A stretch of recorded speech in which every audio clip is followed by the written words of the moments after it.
What's up, YouTube? It's your boy Jay Reed, and I'm back with another video. Actually, this time it's more like a series of videos.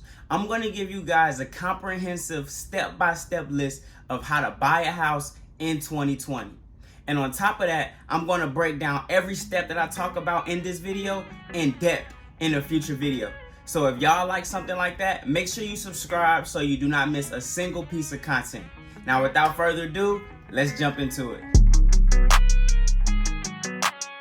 Okay, so you want to buy a house in 2020. Cool. I'm going to break this down into a simple 6-step process that's going to be super easy. So if you're ready, pull out your notebook and take notes, and we're going to jump right into it. Step 1 is to get pre-approved. Now, I'll break down how to get pre-approved in a future video, but essentially what you're going to need to do is find a lender.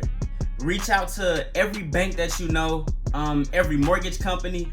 Keller Mortgage is a great one, but that one is exclusive for clients working with the Keller Williams Realtor. So if you need a Keller Williams Realtor, go ahead and send me an email. Essentially, when you get pre-approved, you're going to need to upload a few documents like paycheck stubs, W-2s, tax informations, your tax returns, your end of year stubs. Your lender is going to take all this information. They're going to calculate how much you make every single month and every single year and tell you how much house you can afford. From there, they're going to send you your pre-approval letter in the mail, and then you take that pre-approval letter and then you go on to step 2, find a realtor. Now, you want to find a realtor because that person is going to help you search for the best house. It's important that you understand that Trulia and Zillow is only a small percentage of the market. Realtors have access to everything. We can scour the MLS, the FMLS, the Georgia MLS, no matter what state you're in, and we can find you a home. And that's going to take us straight into step 3. Find a house that you can afford. It's important that when your lender sends you a pre-approval letter, and let's say you get qualified for $200,000, don't go out and start looking for $250,000 homes. It's important that you understand that. Now, the only way that you can do something like that is if you have the difference in cash or in your bank account. And when I say in cash, usually that means in your bank account, because no one shows up to the closing table with a duffel bag full of money. Now, it's important that you understand what you can afford. Just because you get pre-approved for $200,000 or $300,000 doesn't mean you necessarily want to buy a home that is $200,000 or $300,000. You don't necessarily need to use all of your budget. Typically, that budget is already calculated with the lender so they know that you can in fact afford that, but you may have other expenses that aren't necessarily documented. Please, guys, please stay within your budget. Don't waste your time or your realtor's time searching for homes that you know that you cannot afford. If you've only been pre-approved for $200,000 or $300,000, only look for homes that are within $200,000 or $300,000.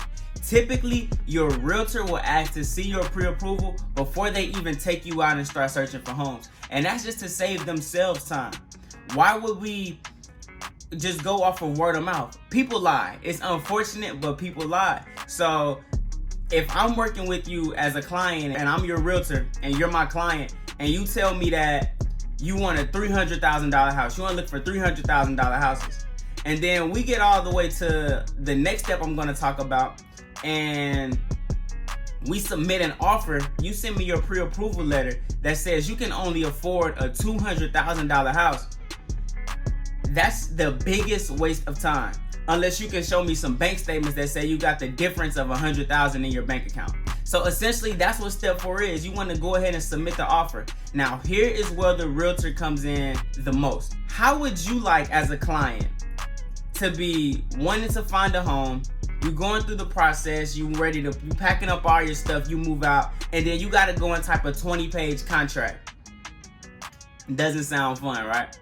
So this is why it's very important that you hire someone who is a professional and actually does this for a living. See, your realtor is going to take all of the documents, because regardless of if you know this or not, it's a lot more than just the contract. You have a contract, you have your contingencies, you have your, of course, your pre-approval letter.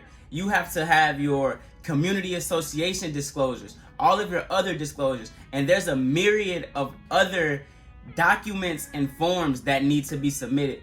And it's important that you have a realtor who is experienced and knows what they're doing so that they can make sure they get you in the home and you guys can close in as quickly as possible. Step 5, once your offer gets accepted, now you're officially under contract. So I don't know if you guys have ever seen under contract, but that's what that means. That means you submitted an offer for a house, that offer was accepted, and now it's time for you to go and inspect that house and get everything done that you need before you go to the closing table. This is going to include your appraisals. This is going to include your inspections. You want to get a good inspector in so that they can look at the ceiling, look at the roof, look at the ground that the home sits on. You want them to check the HVAC. You want them to check the plumbing, the electrical. All of this is done during that under contract period.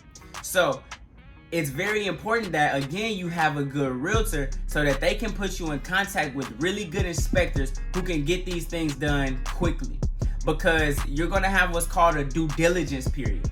And that is a period of time where you can choose to walk away from this contract and just wash your hands with it, essentially. You don't lose anything. But if you don't have good people, you might have a 10-day due diligence period, but your final inspection isn't set to be there until day 11.